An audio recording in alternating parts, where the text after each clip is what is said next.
The hype train of the UFC's biggest prospect that they have been pushing has been Derailed. Bo Nickal, who was a phenom in wrestling, just got finished in the second round by Reinier De Ridder, who honestly should not have been as big of an underdog as he was. I thought he shouldn't have been an underdog in the first place. I mean, he was a double-weight world champion at one championship. He has legitimate skills, and he's in the rankings of the middleweight division. To have him as a almost 3-to-1 underdog was disrespectful to his skills. The betting odds had it as if Bo Nickal's going to run right through him and make it look easy, when he couldn't even do that to Paul Craig, who was very similar to Reinier, except Reinier can actually strike. That was the main difference between them two. And as Reinier said in the post-fight interview, he had to remind himself that he was a Dutch fighter, so he had to bring in those knees to the body, just like those Dutch kickboxers, man, and they worked beautifully for him. Every single shot to the body was deflating Bo Nickal. He was gassing out, slowing down, and throughout the fight, not just in the second round, there were a lot of body shots from Reinier De Ridder. Knees to the body, punches to the body, attacking in the clinch, and Bo Nickal wasn't really defending most of the shots. He was looking for the big overhand, expecting Reinier to stand up tall and stay in front of the punches, but he was able to evade a few of those big left overhands. Most of the time by level changing or just ducking his head slightly enough to get under the punch, and another time he got under two punches, the jab and the left overhand, as he went for the takedown, but the takedowns weren't going to be the most successful against a wrestler at the level of Bo Nickal. But Reinier can keep shooting takedowns, as Bo Nickal isn't going to have the advantage of the fight goes to the ground, whether he reverses, or honestly, even if he stands up with Reinier, it's going to be a tough fight. Going into it, Reinier was, on paper, supposed to be the better striker and the better grappler of the two, and that's how the fight turned out to be. Because thinking about the skills of Bo Nickal, he is a wrestler. He hasn't been fighting in MMA that long. Does he have the skills once the fight gets to the ground, when his opponent is on his back?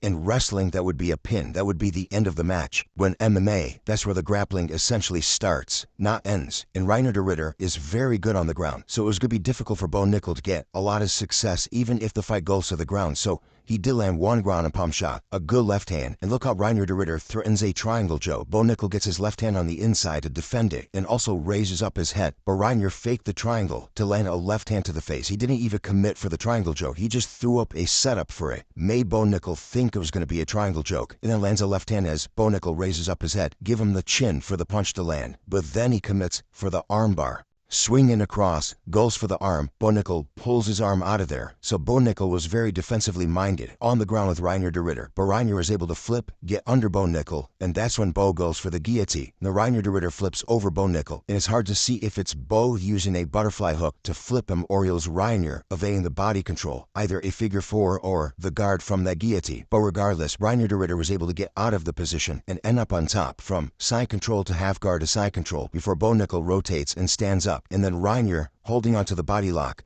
tripped him and brought the fight back to the ground. The first fighter ever to take down Bo Nickal, if the official stats are counting that. Bo wasn't on the ground too long, so maybe they're not going to count that as a takedown. But Reinier was at least able to drag him to the ground momentarily. In this entire grappling exchange started with a takedown of Bo Nickal, where he was pushed up against the fence. Reinier's working for his own takedown, but then Bo, using his left underhook and kicking up with his left leg, pretty much hooking it under the right leg of Reinier. He's able to reverse the position. There's a potential takedown just from that, but he reverses the position entirely. No, he's pushing Reinier up against the fence, and he's pulling out the left leg while using that left underhook to push Reinier into the ground. So very high-level takedown for Bo Nickal. It's just there wasn't a whole lot he was able to do with it afterward. But for the majority of the fight, it was a clinch strikes from Reinier De Ridder, throwing combinations. I mean, body, head, at one point grabbing onto the hand of Bo Nickal. He could have been grabbing onto the glove, but it looks like he's grabbing onto the actual hand, which is allowed, pulls him inward, and drives a left knee to the body. So much leverage into these shots, and he's also positioning himself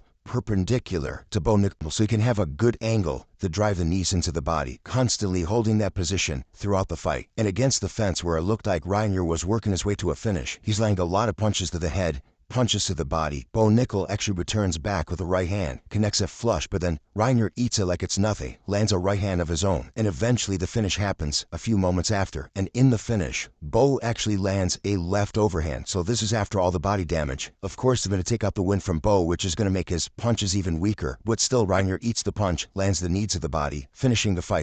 But it was a huge hype thrill. I mean, Bo Nickal was the guy that the UFC really wanted to push far, and as a lot of the people that understood this matchup, it was too big of an obstacle, too big of a speed bump for their biggest prospect. For everybody that understood how good Reinier De Ridder is, we all knew this was going to be a very difficult fight for Bo Nickal stylistically, and now he is 3-0 in the UFC. A success story coming from one championship where he was on a loss streak. in championship fights though, and it's to the same guy. Anatoly Malikin, he fought at UAE Warriors where he got a first round finish. Now he's in the UFC, 3 wins in a row, all finishes. Jaromir Yair, Kevin Holland, not Bo Nickal. Those are good first 3 fights for any fighter coming into the UFC. So I want to see how far Reinier De Ridder can actually go, because can you imagine if he fights Dricus du Plessis? How insane that fight would be. It's like the 2 long-lost brothers unite in the cage to throw down in a fight. But excellent win for Reinier De Ridder, man. We'll love to see him fight like Marvin Vettori or Roma Dolidze or anybody ahead of him in the rankings. And as for Bo Nickal, they need to step down the level of competition. This was too big of a step up for him. His striking isn't there yet. His Brazilian Jiu-Jitsu isn't there yet. I mean, in the future, he might be something big. This loss to Reinier De Ridder might make Bo Nickal a much better fighter. So I'll be as you the breakdown. Make sure to give the video a like, and I'll see you guys in next week.